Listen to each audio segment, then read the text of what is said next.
Hello बच्चों, चलिए आज हम लोग लेक्चर नंबर 11 पढ़ेंगे जो कि प्रश्नावली 3G का होगा। क्लास 10th के मैथ का दो चर वाले रैखिक समीकरण चल रहा था। ठीक है, तो लेक्चर नंबर 10 तक आप देखे होंगे कि लेक्चर नंबर 10 में 3G का 1 से लेकर 6 तक पढ़ाया जा चुका है। ठीक है, यदि आप वो नहीं देखे तो सबसे पहले आप उसको देखिए, उसके बाद आप यहाँ से देखना स्टार्ट कीजिएगा।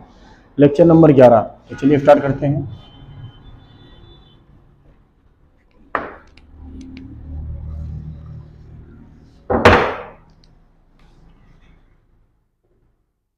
थ्री जी लेक्चर नंबर 11 में सवाल नंबर 7 से पढ़ना है। सवाल नंबर 7 से, ठीक है।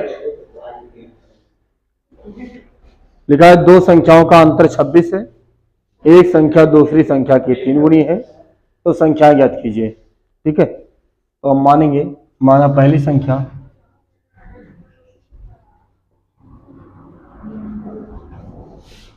x और दूसरी संख्या बराबर y। अब कह रहा है अकॉर्डिंग टू क्वेश्चन दो संख्याओं का जो अंतर है, अकॉर्डिंग टू क्वेश्चन दो संख्याओं का अंतर यानी x माइनस वाई जो है वो कितना है 26। कितना अच्छे है कि 26। अगेन अकॉर्डिंग टू क्वेश्चन यानी पुनः प्रश्नानुसार ये क्या कह रहा है कि जो पहली संख्या है उस तीसरी संख्या की क्या है 3 गुनी। समीकरण दो बना लो। अब दोनों को सॉल्व करना है। सॉल्व करने के लिए करेंगे क्या, समीकरण 2 से x का मान उठा के समीकरण 1 में रख देंगे। ठीक है, तो समीकरण 1 में x बराबर 3y रखने पर, ठीक है, यहाँ x का मान 3y माइनस वाई बराबर 26। 3y में से y जाएगा तो केवल 2y बचेगा। 2 या कम 2 18 दूना 13 दूना यानी y का मान कितना आ गया 13। अब हम समीकरण 2 में रख देते हैं, तो समीकरण 2 से x बराबर 3 गुणे 13 13 39। देखो पहली संख्या कितनी आ गई 39 और दूसरी संख्या कितनी आई 13। अब आंसर हम चेक करा दे रहे हैं आप लोगों को कि देखो आंसर सही है गलत। कह रहा था एक संख्या दूसरे की 3 गुनी है। हमें पहले का जब मिलेगा जब दूसरे को हम 3 से गुणा करेंगे तभी तो 3 गुना होगा। तो क्या दोनों का अंतर 26 है, 39 में से 13 जाएगा 26 से तो बचेगा। ठीक है, तो ये सवाल नंबर 7 रहा। आप इसको नोट कर लीजिए, फिर 8 की ओर चलते हैं। नोट कीजिए इसको।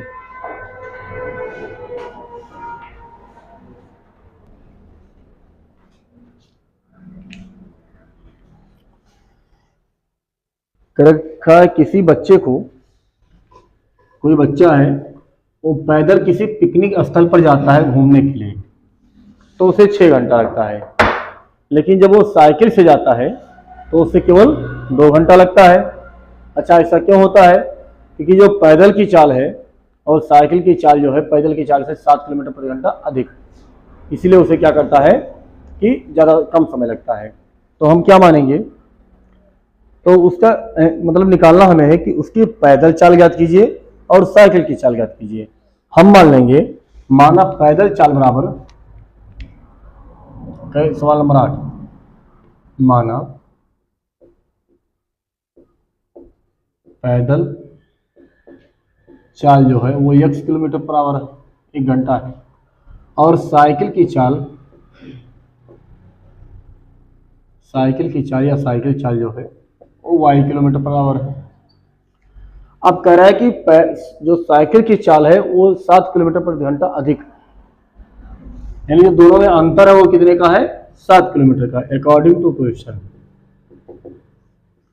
तो चाल ज्यादा कौन होगा, y होगा ना, ये x, तो y में से x घटाओ तो जो अंतर आएगा वो 7 घंटे का आएगा। समीकरण कौन सा बनेगा 1। अब ये क्या कह रहा है कि उसी दूरी को चलने में जब पैदल गया तो 6 घंटा लगा, लेकिन साइकिल से गया तो 2 घंटा लगा। ठीक है, तो हम मान लेंगे दूरी बराबर, माना दूरी बराबर स्मॉल d है। अब पैदल पैदल के लिए यदि हम बात करें तो समय क्या आ जाएगा, समय बराबर दूरी बटा चाल। अच्छा समय कितना है, कितना घंटा लगा था पैदल, 6 घंटे। पैदल देखो, पैदल 6 घंटा लगा है और दूरी कितना है d, और चाल कितना है पैदल के x, तो d बराबर 6x। लेकिन यदि हम साइकिल की बात करें, साइकिल के लिए तब समय बराबर दूरी बटा चाल, तब कितना समय लगा है, केवल 2 घंटा, और दूरी कितना है d ही जाना पड़ेगा, लेकिन चाल साइकिल की क्या है y, तो d बराबर 2y। अब आप देखेंगे कि दोनों d है बराबर कर सकते हो, तो जहां d है वहां हम 6x कर सकते हैं, 6x बराबर 2y, तो 2y बराबर 6x, 2 से 2 मर गया, यानी y बराबर कितना आ गया 3x। समीकरण 2 बना लो। अब समीकरण 1 और 2 को हल करना है। समीकरण 1 में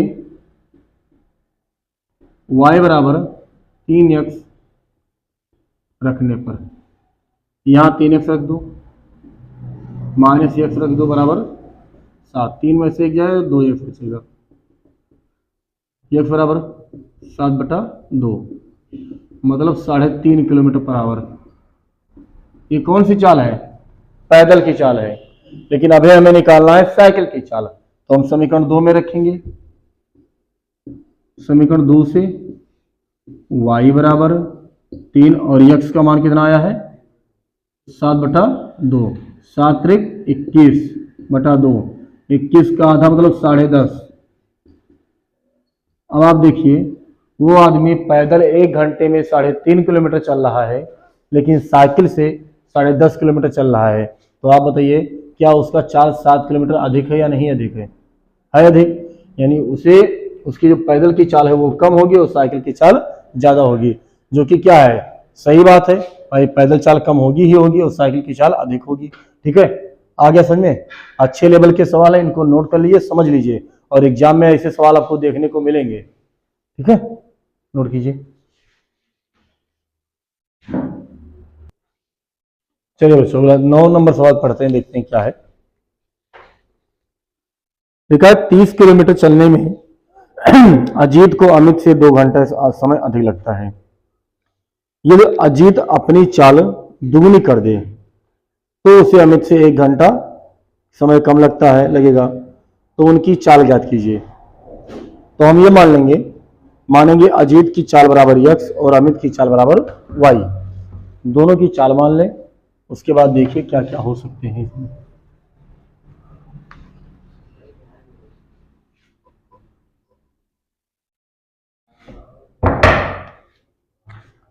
सवाल नंबर 9, माना अजीत की चाल बराबर x किलोमीटर बराबर और अमित की चाल बराबर y किलोमीटर पर आवर। कितना दूरी चलना है 2 किलोमीटर, दूरी कितना दे रखा है 30 किलोमीटर। अब कह रहा है दोनों को समय लगता है, पहले कितना लगता है 2 घंटे, 2 घंटे समय अधिक लगता है किसको अजीत को, यानी अजीत को समय ज्यादा लगा, मतलब अजीत की चाल क्या रही होगी कम रही होगी।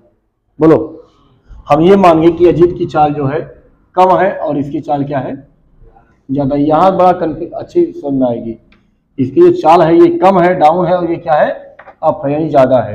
यहां से कंफ्यूजन थोड़ा सा भी नहीं होगा आपको।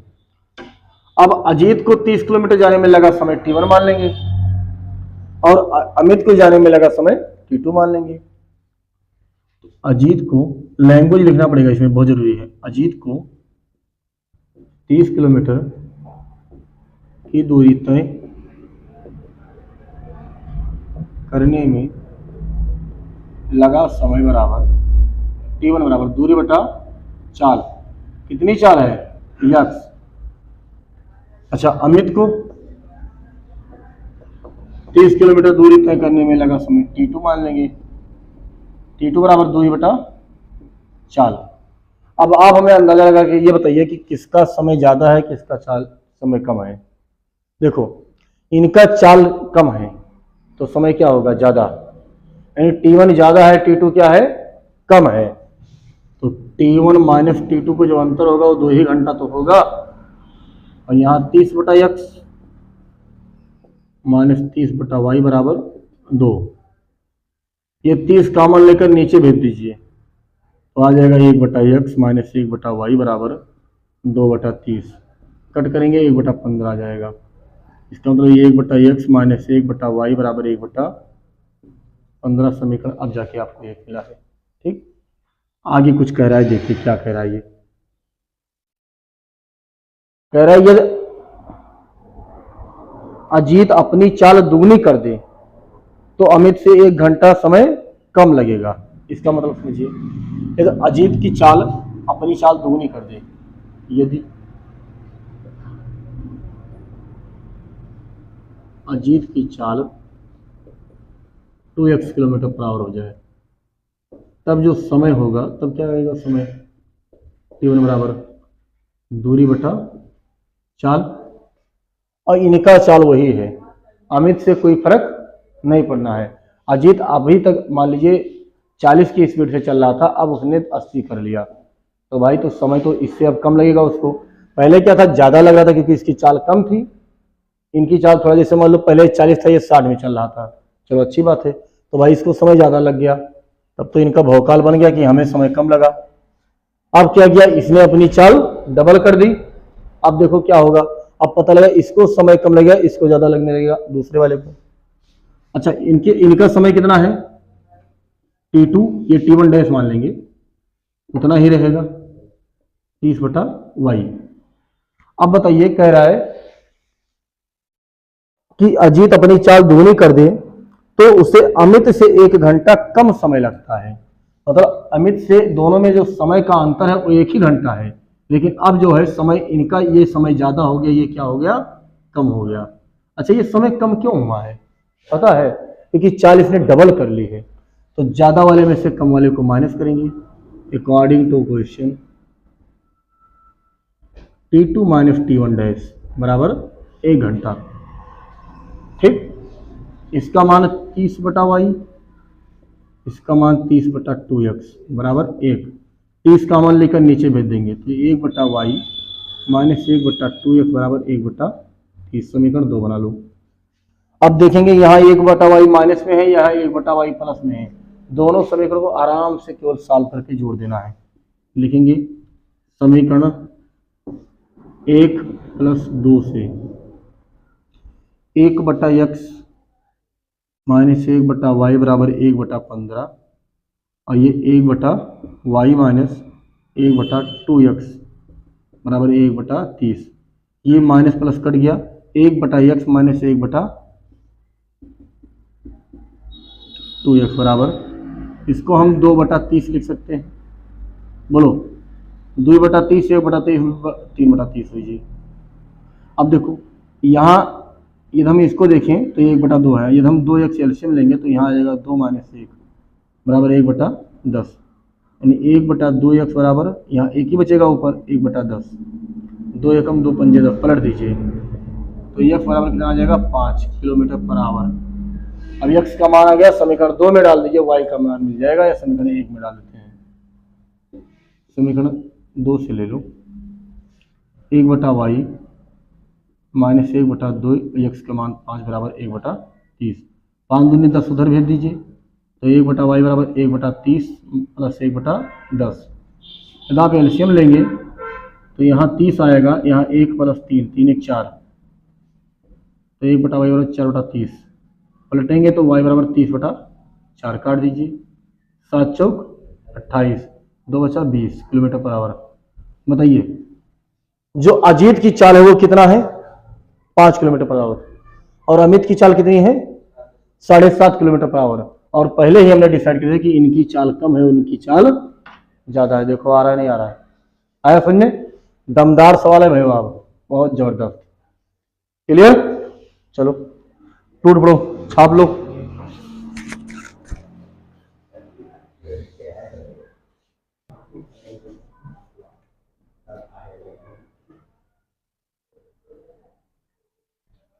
चलिए बच्चों अगला सवाल देखते हैं। सवाल नंबर 10 लिखा है, ऋतु धारा के अनुकूल 2 घंटे में 20 किलोमीटर तैर सकती है और धारा के प्रतिकूल 2 घंटे में 4 किलोमीटर तैर सकती है, तो इसकी स्थिर जल में तैरने की चाल तथा धारा की चाल निकालना है। कह सवाल ये रहा है कि एक ऋतु लड़की है जो कि एक नदी में तैर रही है। जब वो धारा के अनुकूल मतलब जिधर पानी बह रहा है यदि उधर ही चल रही है तो 2 घंटे में वो 20 किलोमीटर चली जाती है, ठीक। लेकिन जब वो धारा के विरोध में आती है, धारा अगर वो पूरब से पश्चिम जा रहा है और लड़की पश्चिम से पूरब की ओर तैर रही है, तब 2 घंटे में केवल 4 किलोमीटर तैर पाती है। क्यों? क्योंकि धारा के विरोध करना पड़ता है उसको, इसीलिए उसको चाल कम हो जाती है। और धारा के अनुकूल कितना है? 20 किलोमीटर चलाता है। तो देखिए आप लोग समय के अनुकूल चलने से कितना फायदा होता है। जैसे आप समय के जब कभी अनुकूल रहते हैं तब आपकी चाल ज़्यादा गेन कर पाते हैं, और जब विपरीत चलने लगते हैं तब दिक्कत होती है। आप यहाँ धारा से समझ सकते हैं। यही हाल ऋतु का हुआ है। तो पहले हम मानेंगे स्थिर जल में ऋतु की चाल कितनी है? x किलोमीटर पर आवर है। सवाल नंबर 10, माना स्थिर जल में ऋतु की चाल बराबर x किलोमीटर पर आवर। अच्छा, धारा की चाल बराबर y किलोमीटर पर आवर, यह हम मान लेंगे, ठीक है। अब क्या करना है? धारा के अनुकूल अकॉर्डिंग टू क्वेश्चन, धारा के अनुकूल क्या होगा?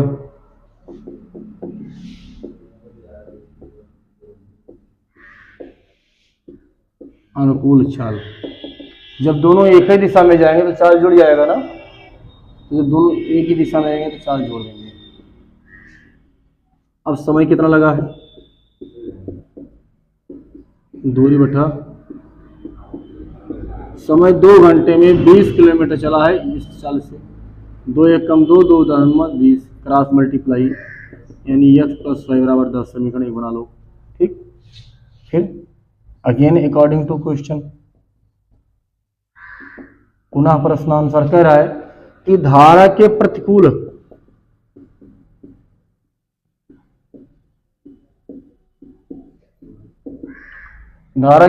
चाल कैसे निकालेंगे? अब आपको केवल एक बात ये बताना है कि ये दोनों का माइनस करना पड़ेगा। तो मैं x - y करूं कि y - x करूं? अगर ये बता ले गए तो सवाल समझ में आया, वरना सवाल समझ में नहीं आया। आप जान लीजिए, x - y करूं या y - x करूं? बताओ। हैं? x - y करूं, सही करे हो। ऐसा क्यों करूं भैया मैं? अच्छा चलो, मैं इसको नीचे धारा की चाल ऊपर कर देता, लिख देता हूँ। लिखने से क्या फर्क पड़ता? मैं पहले धारा की चाल भी कह सकता था ना। x - y करूं तो क्यों करूं ये तो बताइए आप। इसका मतलब किसी के समझ में नहीं आया सवाल, यही तो बात निकल रहा है, हैं? तो प्रतिकूल का मतलब माइनस करेंगे तो किससे करेंगे? y - x करेंगे या x - y करेंगे? ऐसा क्यों करेंगे ये तो बताओ हमें। सुनो, x - y ही करेंगे। अगर इनकी चाल ज्यादा होगी धारा की और इस लड़की की चाल कम होगी तो क्या ये विपरीत दिशा में तैर पाएगी? नहीं तैर पाएगी। इसका मतलब क्या हुआ कि अगर वो लड़की विरोध करके तैर भी रही है तो उसकी चाल ज्यादा होगी तभी तो तैर पाएगी धारा के दूर, वरना धारा के साथ ना बह जाएगी। ऐसे तो है, मतलब लड़की की चाल ज्यादा है और धारा की चाल कम है, तब वो उसका विरोध करके तैर पा रही है। नहीं तो पता लगा तो उसी के साथ वो भी चल जाती। तो x - y करेंगे। क्या करेंगे? x - y kilometre per hour. अब समय बराबर लगा देंगे दूरी बटा चाल। समय कितना लगा है? 2 घंटे। कितना दूरी चली? केवल 4 किलोमीटर चली, लेकिन x - y 2 एक कम 2, 2 दूनी 4, फलाने कम फलाने बराबर 4 समीकरण 2। बस 1 और 2 को चुप पे हल कर दीजिए। समीकरण 1 हुआ 2 से x प्लस वाई बराबर 6, x माइनस वाई बराबर 4, दोनों खत्म, x 2x बराबर 4 6 10, 2 एकम 2 पंजे 10, 5 किलोमीटर पर आवर आ गया। ठीक, समीकरण वाई 1 में पुट कर दो, समीकरण 1 से 5 प्लस वाई बराबर 6, तो वाई बराबर 1 किलोमीटर पर आवर। इसका मतलब ये हुआ जो लड़कियां की चाल है वो 5 किलोमीटर प्रति घंटा है और जो धारा की चाल है वो केवल 1 किलोमीटर प्रति घंटा है। और अगर ऐसा ना होता, लड़की की चाल ज़्यादा ना होता तो विरोध में कहाँ तैर पाती। आया समझ में? इंपॉर्टेंट सवाल है काफ़ी। आप इंटर के बाद जाएंगे तो कंपटीशन में भी ऐसे सवाल आते हैं, बस केवल लगाने का तरीका दूसरा होता है। ठीक है, इतना टाइम नहीं लगेगा, मात्र 1 मिनट के अंदर लगा देते हो आप। ठीक है, क्या पूछो?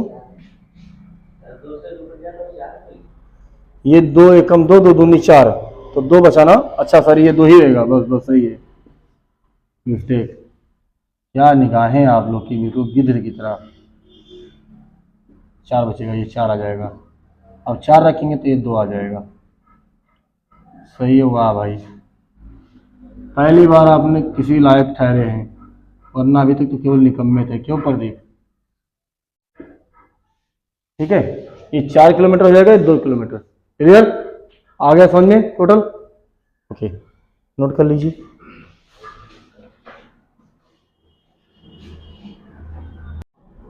एक मिनट भैया, थोड़ा मिस्टेक हो गया यार। यहाँ x प्लस वाई का मान 10 आया है। क्या मतलब, कहाँ दिमाग आज कुछ समझ में नहीं आ रहा है। तो 10 2 शायद 12 होता है, और 2 छक्के 12 या 6 आ जाएगा।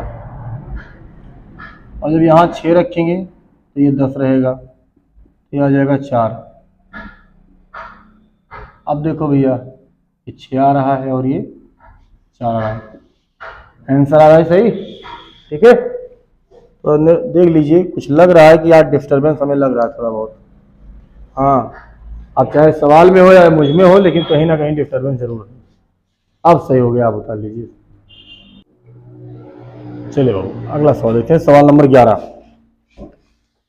11 नंबर यूं कह रहा है, एक भिन्न 1/3 हो जाती है जब उसके अंश में 1 घटाया जाता है, और वह 1/4 हो जाती है जब हर में 8 जोड़ दिया जाता है, तो भिन्न का मान निकालना है। ऐसे सवाल आप देखेंगे तो लेक्चर नंबर 10 में आपको पढ़ाया गया होगा। और अंश और भिन्न वाले में पहले हम अंश मानते हैं, उसके बाद हर को मानते हैं, फिर कुछ और मानते हैं। क्या मानते हैं देखते हैं। सवाल नंबर 11, माना अंश बराबर x और हर बराबर y, तो जो भिन्न आएगा वो x/y। अब कह रहा है कि अंश में से 1 घटाया जाता है तो भिन्न का मान 1/3 होता है, अकॉर्डिंग टू क्वेश्चन। x में से 1 घटा देंगे तो भिन्न का मान 1 क्रॉस मल्टीप्लाई,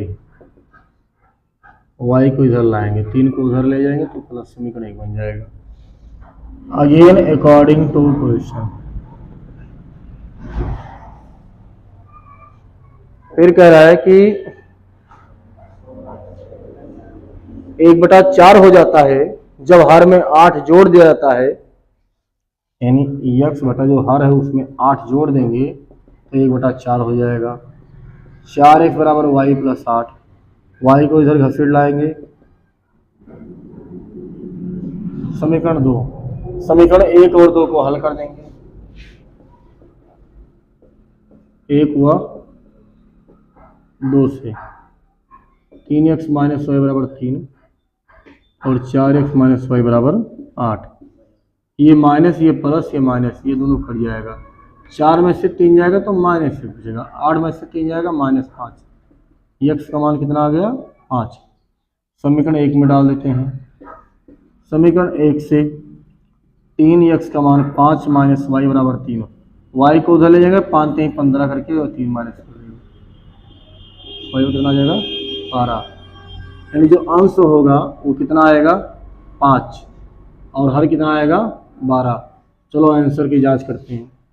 ऐसा कीजिए, अंश में से कम कीजिए तो कितना आ जाएगा 4, 4/12 1/3 होता है नहीं होता है, बोलो आ गया। अब ऐसा कीजिए इसमें 8 जोड़िए, जैसे 8 जोड़ेंगे 12 8 20 हो जाएगा, 5 1 5 5 चौके 20 यानी 1/4 आ जाएगा नहीं आ जाएगा, ठीक, यानी आंसर भी अपना बिल्कुल सही आ रहा है। ठीक है, तो बस लेक्चर नंबर 11 में आज इतना ही पढ़ेंगे, आगे अगले टर्न में चलेंगे। धन्यवाद।